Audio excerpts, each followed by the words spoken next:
तुम क्या कह रहे हो? मैं ये कह रहा हूँ, इमामा डायर, मैं तुम्हें तलाक देना नहीं चाहता, ना ही दूँगा। इसने एक और धमाकी किया। तुम तुम तलाक का हक़ पहले ही मुझे दे चुके हो। इमामा ने बेअख्तियार कहा। कब कहाँ? किस वक़्त? किस सदी में? सालार ने इत्मीनान से कहा। तुम्हें याद है, मैंने निकाह से पहले तुम्हें कहा था कि निकाह नामे में तलाक का हक़ चाहती हूँ मैं। अगर तुम तलाक नहीं भी देते, तो मैं खुद ही वो हक़ इस्तेमाल कर सकती हूँ। तुम्हें ये याद होना चाहिए। वो जता रही थी, अगर मैं तुम्हें ये हक़ देता, तो तुम ये हक़ इस्तेमाल कर सकती थी। मगर मैंने तो तुम्हें ऐसा कोई हक़ दिया ही नहीं। तुमने निकाहनामा देखा, वहाँ ऐसा कुछ भी नहीं था। खैर, तुमने देखा ही होगा, वरना आज तलाक की बात क्यों कर रही होते? दूसरी तरफ एक बार फिर खामोशी छा गई। सालार ने हवा में तीर चलाया था, मगर वो निशाने पर बैठा था। अमामा ने यकीनन पेपर्स साइन करते हुए उन्हें देखने की ज़हमत नहीं की थी। सालार बेहद महफूज हो रहा था। तुमने मुझे धोखा दिया। बहुत देर बाद उसने इमामा को कहते सुना। हाँ, बिल्कुल उसी तरह जिस तरह तुमने पस्टल दिखाकर मुझे धोखा दिया। वो बरजिस्तगी से बोला, और मैं समझता हूँ कि तुम और मैं बहुत अच्छी ज़िंदगी गुजार सकते हैं। हम दोनों में इतनी बुराइयाँ रुखामियाँ हैं कि हम दोनों एक दूसरे को मुकम्मल तौर पर कॉम्प्लीमेंट करते हैं। वो अब एक बार फिर संजीदगी से कह रहा था, ज़िंदगी, सालार, ज़िंदगी और तुम्हारे साथ, ये नामुमकिन है। अमामा ने तंद लहजे में कहा, मुझे नपोलियन की बात दोहरानी चाहिए कि मेरी डिक्शनरी में नामुमकिन का लफ्ज़ नहीं है, या मुझे तुमसे ये रिक्वेस्ट करनी चाहिए कि आओ, उस नामुमकिन को मिलकर मुमकिन बनाएँ। वो अब मज़ाक उड़ा रहा था। तुमने मुझ पर बहुत एहसान किए हैं। एक एहसान और करो, मुझे तलाक दे दो। नहीं, मैं तुम पर एहसान करते-करते थक गया हूँ। अब और नहीं कर सकता, और ये वाला एहसान, ये तो नामुमकिन है। सालार एक बार फिर संजीदा हो गया था। मैं तुम्हारे टाइप की लड़की नहीं हूँ सालार। तुम्हारा और मेरी लाइफ़ स्टाइल बहुत मुख्तलिफ है, वरना शायद मैं तुम्हारी पेशकश पर गौर करती, मगर अब उस सूरत में ये मुमकिन नहीं है। तुम प्लीज़ मुझे तलाक दे दो। वो अब नर्म है, लहजे में कह रही थी। सालार का दिल बेअख्तियार हंसने को चाहा। तुम अगर मेरी पेशकश पर गौर करने का वादा करो, तो मैं अपना लाइफ़ स्टाइल बदल लेता हूँ। सालार ने उसी अंदाज में कहा। तुम समझने की कोशिश करो, तुम्हारी और मेरी हर चीज़ मुख्तलिफ है। ज़िंदगी की फ़िलॉसफ़ी ही मुख्तलिफ है। हम दोनों उकठे नहीं रह सकते। उस बार वो झंझलाई। नहीं, नहीं, मेरी और तुम्हारी फ़िलॉसफ़ी ऑफ़ लाइफ़ बहुत मिलती है। तुम्हें इस बारे में परेशान होने की ज़रूरत नहीं है। अगर ये मिलती ना भी हुई, तो भी ज़रा से एडजस्टमेंट के बाद मिलने लगेगी। वो इस तरह बोला, जैसे अपने बेहतरीन दोस्त से गुफ्तगू कर रहा हो। वैसे भी मुझ में कमी क्या है? मैं तुम्हारे पुराने मंगीतर असजद से खूबसूरत ना सही, मगर जलाल अंसुर जैसा मामूली शक्ल वो सूरत का भी नहीं हूँ। मेरी फैमिली को तुम अच्छी तरह जानती हो। किरायर मेरा कितना ब्राइट होगा, उसका तुम्हें अंदाज़ा है। मैं हर लिहाज से जलाल हूँ, से बेहतर हूँ। वो अपने लफ्ज़ों पर ज़ोर देते हुए बोला। उसकी आँखों में चमक और होठों पर मुस्कुराहट नाच रही थी। वो इमामा को बड़ी तरह जज कर रहा था, और वो हो रही थी। मेरे लिए कोई भी शख्स जलाल जैसा नहीं हो सकता, और तुम तो किसी सूरत भी नहीं। उसकी आवाज़ में पहली बार नुमायाँ ख़ुफ़गी थी। क्यों? सालार ने बेहद मासूमियत से पूछा। तुम मुझे अच्छे नहीं लगते हो। आखिर तुम ये बात क्यों नहीं समझते? देखो, तुमने अगर मुझे तलाक ना दी, तो मैं कोर्ट में चली जाऊँगी। वो अब उसे धमकार ही थी। सालार उसकी बात पर बेअख्तियार हँसा। You are most welcome. जब चाहें जाएँ। कोर्ट से अच्छी जगह मेल मुलाकात के लिए और कौन-सी होगी? आमने-सामने खड़े होकर बात करने का मज़ा ही और होगा। वो महफ़ूज़ हो रहा था। वैसे तुम्हें ये बात ज़रूर याद रखनी चाहिए कि कोर्ट में सिर्फ़ मैं नहीं पहुँचूँगा, बल्कि तुम्हारे पेरेंट्स भी पहुँचेंगे। वो इस्तेहज़ाइया अंदाज़ में बोला। सालार, मेरे लिए पहले ही बहुत से प्रॉब्लम्स हैं, तुम उनमें इज़ाफ़ा ना करो। मेरी ज़िंदगी बहुत मुश्किल है, और हर गुज़रते दिन के साथ मज़ीद मुश्किल होती जा रही है। कम से कम तुम तो मेरी मुश्किलात को न बढ़ाओ। इस बार इमामा के लहजे में रंजीदगी और बेचारगी थी। वो कुछ और महफूज हुआ। मैं तुम्हारे मसाइल में इज़ाफ़ा कर रहा हूँ। माय डियर, मैं तो तुम्हारी हमदर्दी में घल रहा हूँ। तुम्हारे मसाइल को ख़त्म करने की कोशिश कर रहा हूँ। तुम खुद सोचो, मेरे साथ रहकर तुम कितनी अच्छी और महफूज ज़िंदगी गुज़ार सकती हो। वो बज़ाहिर बड़ी संजीदगी से बोला, तुम जानते हो ना, मैंने इतनी मुश्किलात किस लिए सही हैं। तुम समझते हो, मैं एक ऐसे शख्स के साथ रहने पर तैयार हो जाऊँगी, जो हर वो कबीरा गुनाह करता है, जिसे मेरे पैगंबर एम नापसंद करते हैं। नेक औरतें नेक मर्दों के लिए होती हैं और बरी औरतें बरे मर्दों के लिए। मैंने ज़िंदगी में बहुत सी गलतियाँ की हैं, मगर मैं इतनी बरी नहीं हूँ कि तुम्हारे जैसा बर अमृत मेरी ज़िंदगी में आए। जलाल, मुझे नहीं मिला, मगर मैं तुम्हारे साथ भी ज़िंदगी नहीं गुज़ारूँगी। ने बेहद तलख़ अंदाज़ में तमाम लिहाज़ बलाए ताक रखते हुए कहा, शायद उसी लिए जलाल ने भी तुमसे शादी नहीं की, क्योंकि नेक मर्दों के लिए नेक औरतें होती हैं, तुम्हारे जैसी नहीं। सालार ने उसी टुकड़ा तोड़ अंदाज में जवाब दिया। दूसरी तरफ खामोशी रही, इतनी लंबी खामोशी कि सालार को उसे मुखातब करना पड़ा। हेलो, तुम सुन रही हो? सालार, मुझे तलाक दे दो। उसे इमामा की आवाज़ भराई हुई लगी। सालार को एक अजीब सी खुशी का एहसास हुआ। तुम कोर्ट में जाकर ले लो, जैसे तुम मुझसे कि जाकर मैं मुझसे कह चुकी हो। सालार ने तरकी कहा और दूसरी तरफ से फ़ोन बंद कर दिया गया। हुसन ने इन चंद माह में सालार से इमामा के बारे में जानने की बेहद कोशिश की थी, हुसन के अपने बयान के मुताबिक, मगर वो नाकाम रहा था।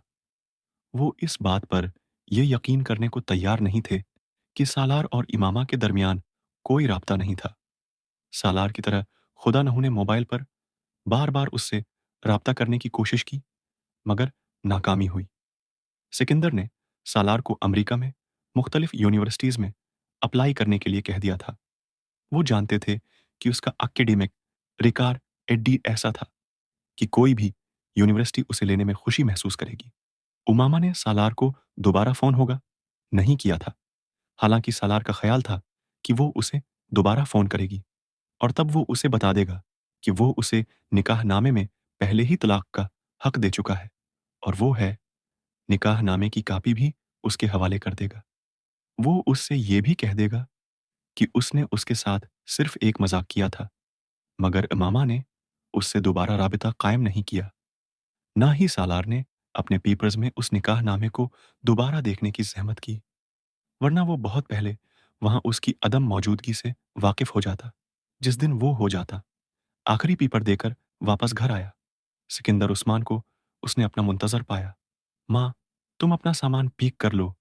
आज रात की फ्लाइट से तुम अमेरिका जा रहे हो, कामरान के पास। क्यों पापा, उस तरह अचानक? सब कुछ ठीक तो है?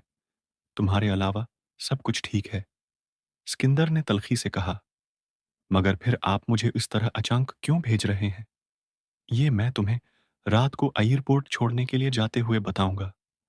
फ़िलहाल तुम जाकर अपना सामान पैक करो। पापा प्लीज़, आप मुझे बताएं, आप इस तरह मुझे क्यों भिजवा रहे हैं?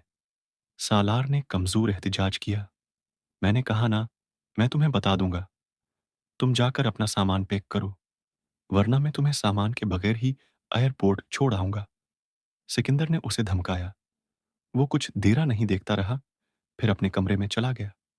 अपना सामान पैक करते हुए उलझे हुए ज़हन के साथ वो सिकंदर उस्मान के उस अचानक फैसले के बारे में सोचता रहा और फिर अचानक उसके ज़हन में झमाका-सा हुआ। उसने अपनी दराज़ खोलकर अपने पेपर्स निकालने शुरू कर दिए। वहाँ निकाह नामा नहीं था।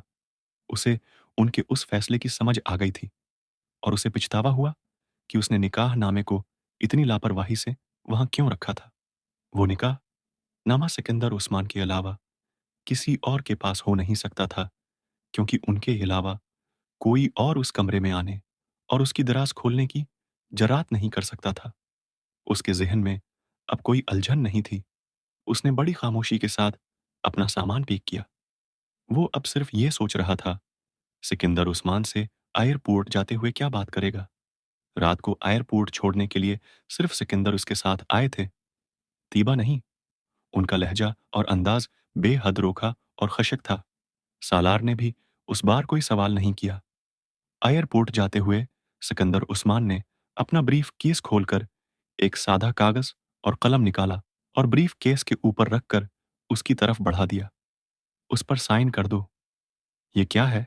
सालार ने हैरानी से उस सादा कागज को देखा। तुम सिर्फ साइन करो, सवाल मत करो, उन्होंने बेहद रोके अंदाज में कहा। सालार ने मजीद कुछ कहे बगैर उनके हाथ में पकड़ा हुआ कलम लेकर उसका गद पर साइन कर दिए। सिकंदर ने उस कागज को तह करके ब्रीफ केस में रखा और ब्रीफ केस को दोबारा बंद कर दिया। जो कुछ तुम कर चुके हो, उसके बाद तुमसे कुछ कहना या कोई बात करना बेकार है। तुम मुझसे एक के बाद दूसरा और दूसरे के बाद तीसरा झूठ बोलते रहे, ये समझते हुए कि मुझे तो कभी हकीकत का पता ही नहीं चलेगा। मेरा दिल तो ये चाहता है कि तुम्हें अमेरिका भेजने की बजाय हाशिम मबीन के हवाले कर दूं, ताकि तुम्हें अंदाजा हो अपनी हमाकत का। मगर मीर मसीला ये है कि मैं तुम्हारा बाप हूं, मुझे तुम्हें बचाना ही है। तुम मेरी उस मजबूरी का आज तक फायदा उठाते रहे हो, मगर आइंदा नहीं उठा सकोगे। मैं तुम्हारा निकाह नामा इमामा के हवाले कर दूंगा, और अगर मुझे दोबारा ये पता चला कि तुमने उससे राब्ता किया है या राब्ता करने की कोशिश कर रहे हो, तो मैं उस बार जो करूंगा तुम उसका अंदाजा भी नहीं कर सकते। तुम मेरे लिए काफी मुसीबतें खड़ी कर चुके हो, अब उनका सिलसिला बंद हो जाना चाहिए, समझे तुम। उन्होंने अखड़े हुए लहजे में कहा। वो जवाब में कुछ कहने की बजाय खिड़की से बाहर देखने लगा। उसके अंदाज में अजीब तरह की लापरवाही और अत्मीनान था। सिकंदर उस्मान बेअख्तियार सलगा। ये उनका वो बेटा था जो 150 का आईक्यू रखता था। क्या कोई कह सकता था कि वो सिरे से कोई आईक्यू रखता भी था या नहीं? अगले चंद माह जो होंगे उसने अमेरिका में गुजारे थे, वो इसकी जिंदगी के मुश्किल तरीन दिन थे। वो इससे पहले भी कई बार सैर व तफरीह के लिए अपनी फैमिली के साथ और उनके बगैर अमेरिका और यूरोप जाता रहा था। मगर इस बार जिस तरीके से सिकंदर ने उसे अमेरिका भिजवाया था, उसने जहां एक तरफ उसे मुश्ताइल किया था, तो दूसरी तरफ उसके लिए बहुत से दूसरे प्रॉब्लम्स भी पैदा कर दिए थे। उसके जो दोस्त ए लेवल के बाद अमेरिका आ गए थे, वो अमेरिका की मुख्तलिफ यूनिवर्सिटीज़ में पढ़ रहे थे। वो किसी एक स्टेट में नहीं थे। कुछ यही हाल उसके रिश्तेदारों और कज़न्स का था। खुद उसके अपने बहन-भाई भी एक जगह पर नहीं थे।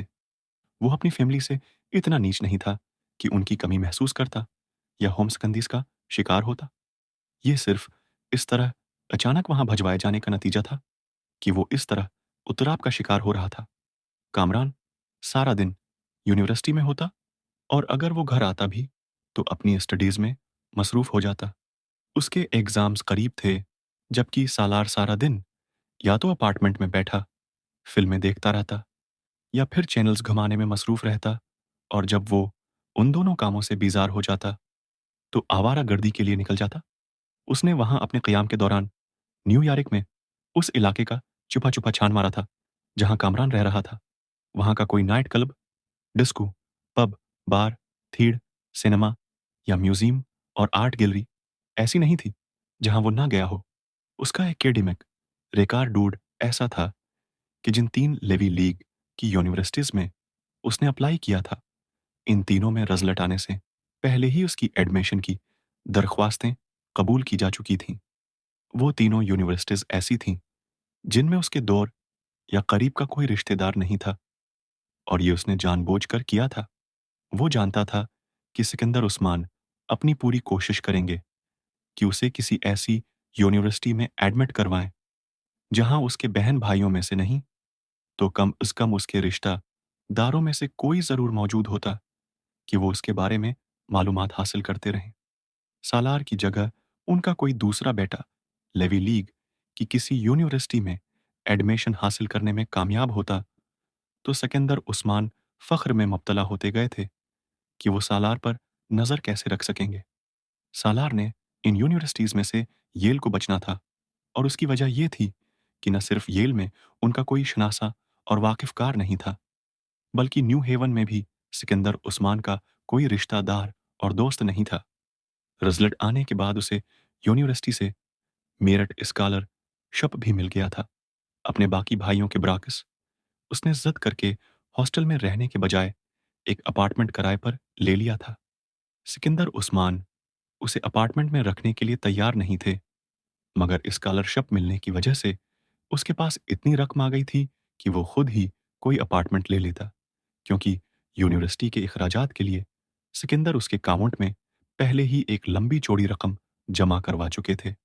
हालांकि उनका सबसे छोटा बेटा भी स्कॉलरशिप ले रहा था, मगर सलार सिकंदर को अल्लाह ताली ने खास तौर पर उनसे हर वो काम और मतालबा करने के लिए बनाया था जो इससे पहले किसी ने ना किया हो।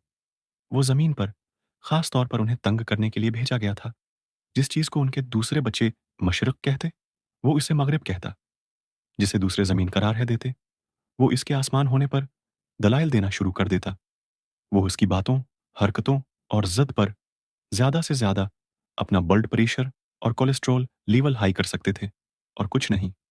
न्यू हेवन जाने से पहले सिकंदर और तीबा उसके लिए खास तौर पर पाकिस्तान से अमेरिका आए थे। वो कई दिन तक उसे समझाते रहे थे, जिन्हें वो इत्मीनान से एक कान से सुनकर दूसरे कान से निकालता रहा था। वो कई सालों से नसीहतें सुनने का आदी था, और अमली तौर पर वो नसीहतें अब उस पर किता कोई असर नहीं करती थीं। दूसरी तरफ सिकंदर और तीबा वापस पाकिस्तान जाते हुए बेहद फिक्रमंद, बल्कि किसी हद तक खौफजदा भी थे। वो येल से फिनांस में एमबीए करने आया था, और उसने वहां आने के चंद हफ्तों के अंदर ही अपनी गैर मामूली सलाहियतों को जाहिर कर ना शुरू कर दिया था।